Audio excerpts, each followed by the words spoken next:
ఇవాళ గుజరాత్లో పర్యటించనున్నారు కాంగ్రెస్ అగ్రనేత రాహుల్ గాంధీ. పోలీస్ కస్టడీలో ఉన్న కాంగ్రెస్ నాయకుల్ని కలుస్తారాయన. ఆ తర్వాత పీసీసీ కార్యాలయంలో ఆ పార్టీ కార్యకర్తల్ని ఉద్దేశించి ప్రసంగిస్తారు. అనంతరం పోలీస్ కస్టడీలో ఉన్న నేతల కుటుంబాలతో సమావేశమవుతారు. రాజ్కోట్ గేమ్ జోన్, మోర్పీ బ్రిడ్జ్, వడౌధర పడవ ప్రమాద బాధిత కుటుంబాల్ని రాహుల్ గాంధీ పరామర్శిస్తారు.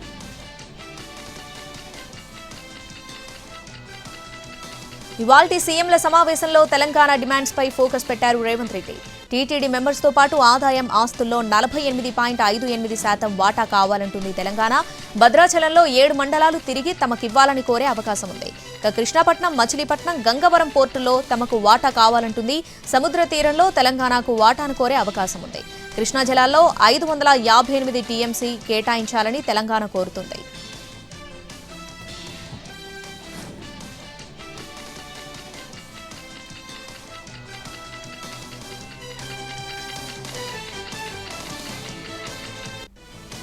ఏపీ నుంచి సమావేశంలో మంత్రులు అనకాని జనార్దన్ రెడ్డి, కందుల దుర్గేష్ పాల్గొననున్నారు.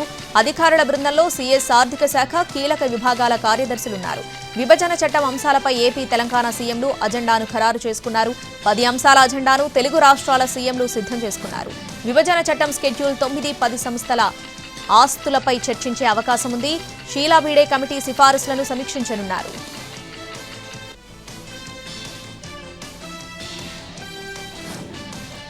ఏపీ సీఎం చంద్రబాబుకు హైదరాబాద్లో ఘన స్వాగతం పలికారు. ఆంధ్రప్రదేశ్ ముఖ్యమంత్రిగా బాధ్యతలు చేపట్టిన తర్వాత చంద్రబాబు తొలిసారి హైదరాబాద్కు వచ్చారు. దీంతో తెలంగాణ టీడీపీ నేతలు ఆయనకు ఘనంగా స్వాగతం పలికారు. బేగంపేట విమానాశ్రయం నుంచి జూబ్లీహిల్స్లోని తన నివాసం వరకు ప్రజలకు అభివాదం చేస్తూ చంద్రబాబు ముందుకు సాగారు. భారీ వర్షం కురుస్తున్నప్పటికీ టీడీపీ కార్యకర్తలు లెక్క చేయకుండా ఉత్సాహంగా ర్యాలీలో పాల్గొన్నారు.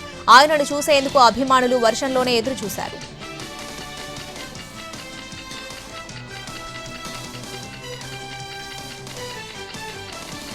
ఏపీ ముఖ్యమంత్రి చంద్రబాబు 3 రోజుల ఢిల్లీ టూర్ ముగిసింది. చివరి రోజు కూడా కేంద్ర మంత్రులతో వరుసగా భేటీ అయ్యారు. కేంద్ర ఆర్థిక శాఖ మంత్రి నిర్మలా సీతారామన్, ఆరోగ్య శాఖ మంత్రి జేపీ నడ్డా, రక్షణ శాఖ మంత్రి రాజ్నాథ్ సింగ్లతో చంద్రబాబు సమావేశమయ్యారు.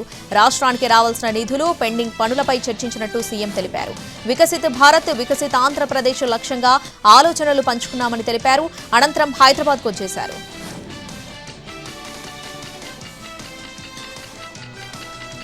ఏపీలో ఎమ్మెల్యే కోట ఎమ్మెల్సీలుగా సి రామచంద్రయ్య, పి హరిప్రసాద్ ఏకగ్రీవంగా ఎన్నికయ్యారు. ఈ ఇద్దరు మాత్రమే నామినేషన్లు వేశారు.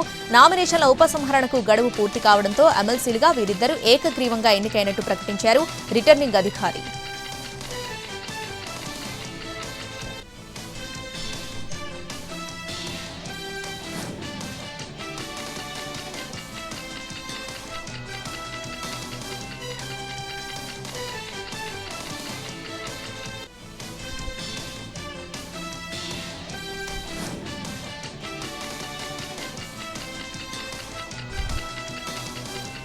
అటవీశాఖ అధికారులతో డిప్యూటీ సీఎం పవన్ కళ్యాణ్ సమీక్ష జరిపారు. ఎర్రచందనం అక్రమ రవాణా వెనుక ఎవరున్నా సరే వదలొద్దని స్పష్టమైన ఆదేశాలు జారీ చేశారు. ఇటీవల భారీ ఎత్తున ఎర్రచందనం దుంగలను పోలీసులు పట్టుకున్నారు. దీనిపై ఇక నుంచి సీరియస్ గా వర్క్ చేయాలని ఆదేశించారు. శేషాచలం అడవుల్లో కొట్టేసిన దుంగలను ఎక్కడెక్కడ దాచారో తక్షణమే గుర్తించాలన్నారు. ఎర్రచందనం జిల్లాలు, రాష్ట్రాలు దాటిపోతుందని, నిఘా వ్యవస్థలు పటిష్టపరచాలని పవన్ ఆదేశాలు జారీ చేశారు.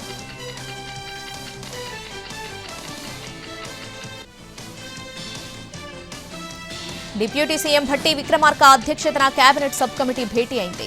రైతు భరోసా విధి విధానాలపై చర్చించింది. కౌలు రైతులను గుర్తించడం, రైతు భరోసాకి ఎంత నిధులు అవసరమన్న దానిపై సబ్ కమిటీ దృష్టి పెట్టింది. అనర్హులకు రైతు భరోసా అందకుండా, అర్హులకు అన్యాయం జరగకుండా చూడటమే లక్ష్యంగా కేబినెట్ సబ్ కమిటీ పనిచేస్తుంది. రైతు భరోసా పథకానికి అర్హతలు, మార్గదర్శకాలను మంత్రివర్గం సిఫారసు చేయనుంది.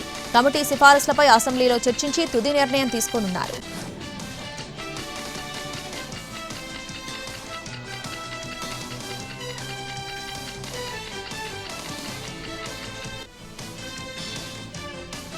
మాజీ ముఖ్యమంత్రి కేసీఆర్ కు మంత్రి సీతక్క లీగల్ నోటీసులు పంపారు. తన ప్రతిష్టకు భంగం కలిగించేలా బీఆర్ఎస్ పార్టీ సోషల్ మీడియాలో తప్పుడు ప్రచారం చేస్తుందని లీగల్ నోటీసులో పేర్కొన్నారు. ఇందిరమ్మ రాజ్యంలో ఇసుకాసుర రాజ్యం అంటూ సీఎం రేవంత్ రెడ్డి, సీతక్కతో పాటు మంత్రులపై గత కొంతకాలంగా తప్పుడు ప్రచారం చేస్తుంది బీఆర్ఎస్ సోషల్ మీడియా విభాగం. తనపై తప్పుడు ఆరోపణలు చేసినందుకు లిఖితపూర్వకంగా క్షమాపణలు చెప్పాలని సీతక్క డిమాండ్ చేశారు.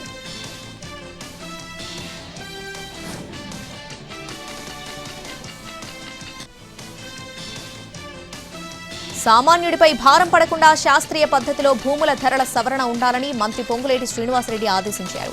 ఆధునిక వసతులతో సబ్ రిజిస్ట్రార్ కార్యాలయాల నిర్మాణాలుండాలని సూచించారు. స్టాంప్స్ రిజిస్ట్రేషన్స్ శాఖలో ప్రక్షాళనకు శ్రీకారం చుట్టామని తెలిపారు. ఉద్యోగుల బదిలీలపై కూడా మంత్రి పొంగులేటి శ్రీనివాసరెడ్డి సమీక్ష జరిపారు. హైదరాబాద్తో పాటు రాష్ట్రంలో ఉన్న భూముల ధరలు గణనీయంగా పెరగడంతో దానికి అనుగుణంగా భూముల విలువలను సవరించాలని నిర్ణయం తీసుకున్నట్టు మంత్రి పొంగులేటి తెలిపారు.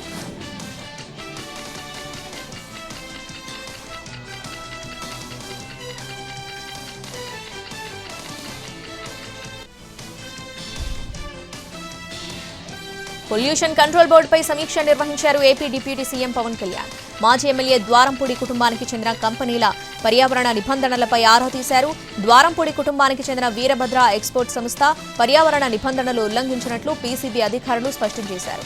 వ్యర్థ జలాలను శుద్ధి చేయకుండా వదిలేస్తున్నట్లు గుర్తించారు. దీంతో ద్వారంపూడికి చెందిన వీరభద్ర ఎక్స్పోర్ట్స్ సంస్థకు షోకాజ్ నోటీసులు జారీ చేయాలని ఆదేశించారు పవన్. 15 రోజుల్లోగా వివరణ ఇవ్వాలన్నారు.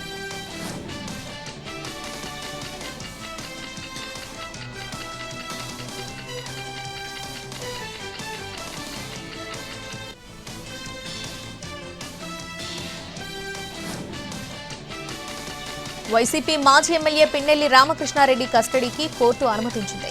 ఈవీఎం పగలగొట్టడం, పోలింగ్ ఏజెంట్పై హత్యాయత్నం కేసులను ఎదుర్కొంటున్న పిన్నెల్లి ప్రస్తుతం నెల్లూరు జైల్లో ఉన్నారు. అదనపు విచారణ కోసం పిన్నెల్లిని కస్టడీకి ఇవ్వాలంటూ పోలీసులు మాచర్ల కోర్టును కోరారు. పోలీసుల విజ్ఞప్తిని పరిగణలోనికి తీసుకున్న న్యాయమూర్తి పిన్నెల్లిని 2 రోజుల కస్టడీకి అనుమతినిస్తూ ఉత్తర్వులు జారీ చేశారు.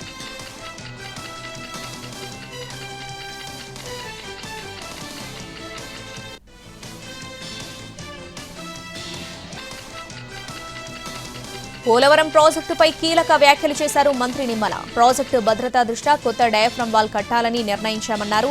అయితే రిపేర్లు చేయించవచ్చు అనే ప్రతిపాదనలు ఉన్నాయని అన్నింటినీ పరిశీలిస్తున్నామన్నారు. కొత్త డయాఫ్రమ్ వాల్ నిర్మాణానికి సంబంధించిన ఖర్చును భరించాలని కేంద్రాన్ని కోరామన్నారు మంత్రి నిమ్మల.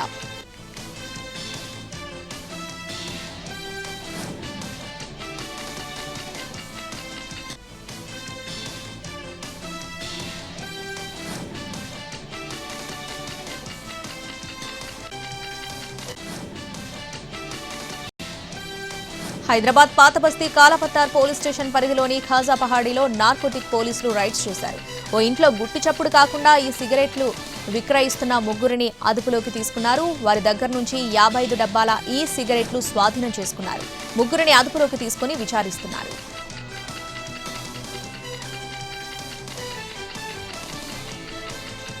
నీట్ పీజీ ప్రవేశ పరీక్ష కొత్త తేదీలను ప్రకటించారు. ప్రశ్నాపత్రం లీక్ కావడంతో నీట్ పీజీ పరీక్ష రద్దయింది. దాదాపు 13 రోజుల తర్వాత నీట్ పీజీ పరీక్ష తేదీలను ప్రకటించారు. ఆగస్టు 11న నీట్ పీజీ నిర్వహిస్తారు. ఒకే రోజు 2 షిఫ్టుల్లో పరీక్ష నిర్వహించనున్నట్లు తెలిపారు. నేషనల్ బోర్డ్ ఆఫ్ ఎగ్జామినేషన్స్ గత 7 ఏళ్లుగా నీట్ పీజీ పరీక్షను నిర్వహిస్తుంది. ఈ నీట్ పరీక్షా పత్రం లీక్ కావడంతో జూన్ 23న నీట్ పీజీ పరీక్షను రద్దు చేశారు. హత్రాస్ బాధిత కుటుంబాలను రాహుల్ గాంధీ పరామర్శించారు. వారికి అండగా ఉంటామని భరోసా ఇచ్చారు. ఢిల్లీ నుంచి రోడ్డు మార్గంలో వెళ్లిన రాహుల్ గాంధీ ముందుగా అలీఘడ్ చేరుకున్నారు. నవీపూర్, ఖుర్ద్, పిలాక్నా గ్రామాలకు వెళ్లారు. తొక్కిసలాటలో చనిపోయిన శాంతిదేవి, మంజుదేవి కుటుంబాలను పరామర్శించారు. మృతుల కుటుంబ సభ్యులతో మాట్లాడారు. అండగా ఉంటామని వారికి ధైర్యం చెప్పారు. ఆ తర్వాత రాహుల్ గాంధీ హత్రాస్ చేరుకున్నారు. హాస్పిటల్లో తొక్కిసలాట బాధితులను పరామర్శించారు. ప్రమాదం జరిగిన తీరును అడిగి తెలుసుకున్నారు.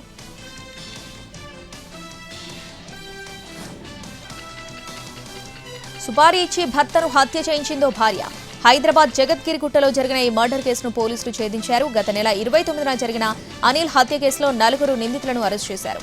అనిల్ భార్యతో పాటు 3 అరెస్ట్ చేసి రిమాండ్కు పంపారు. పరారీలో ఉన్న మరో 2 కోసం గాలిస్తున్నారు.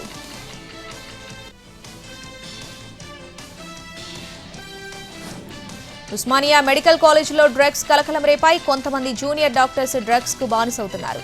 డ్రగ్ పెడ్లర్తో పాటు నార్కోటిక్ బ్యూరోకు చిక్కారు 2 వైద్య విద్యార్థులు. కోఠీలో డ్రగ్ పెడ్లర్ సురేష్ సింగ్ ను నార్కోటిక్ బ్యూరో పోలీసులు అరెస్ట్ చేశారు. వైద్య విద్యార్థులకు డ్రగ్స్ విక్రయించడానికి వచ్చిన సమయంలో అదుపులోకి తీసుకున్నారు. వారి దగ్గర నుంచి గంజాయి ప్యాకెట్లు, 2 సెల్ ఫోన్లను సీజ్ చేశారు.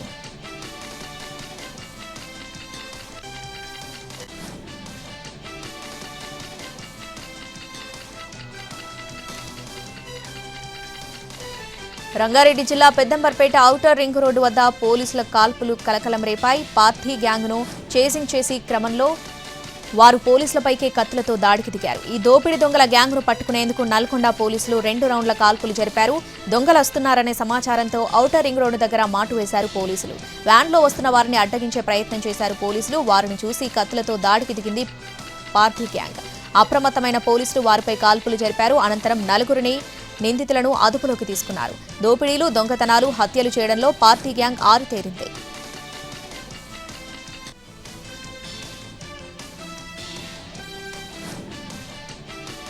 హైదరాబాద్ అంబర్పేటలో అగ్ని ప్రమాదం జరిగింది. చేనెంబర్ చౌరస్తాలో కారులో అకస్మాత్తుగా మంటలు చెలరేగాయి. ఈ ప్రమాదంలో కారు పూర్తిగా కాలిపోయింది. స్థానికుల అప్రమత్తతతో ప్రాణనష్టం తప్పింది.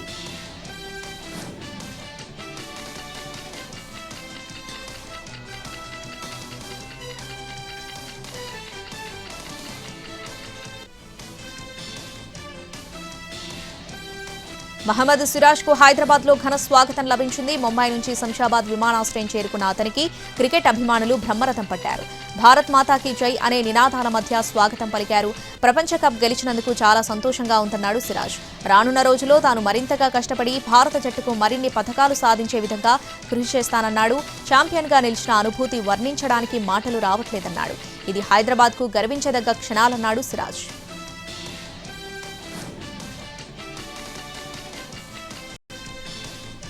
తెలంగాణలో శని, ఆదివారాల్లో అక్కడక్కడ ఓ మోస్తారు వర్షాలు కురిసే అవకాశాలున్నాయని వాతావరణ శాఖ తెలిపింది. ఆది, సోమ, మంగళవారాల్లో కొన్ని జిల్లాల్లో మాత్రం భారీ వర్షాలు కురుస్తాయని సూచించింది. శుక్రవారం రాష్ట్ర వ్యాప్తంగా విస్తృతంగా వర్షాలు కురిశాయి. అత్యధికంగా వనపర్తి జిల్లాలో పెబ్బెరులో 6.7 సెంటీమీటర్ల వర్షపాతం నమోదైంది. ఇవాళ ఏపీలో పలు చోట్ల పిడుగులతో కూడిన తేలికపాటి నుంచి ఓ మోస్తారు వర్షం కురిసే అవకాశం ఉందని విశాఖ వాతావరణ శాఖ తెలిపింది. అల్లూరు జిల్లాతో పాటు కోనసీమ, తూర్పు గోదావరి, ఏలూరు, శ్రీకాకుళం, విజయనగరం, మన్యం, విశాఖ, గుంటూరు, నెల్లూరుతో పాటు రాయలసీమ జిల్లాలోనూ వర్షాలు కురిసే అవకాశం ఉందన్నారు. ప్రజలు అప్రమత్తంగా ఉండాలని అధికారులు సూచించారు.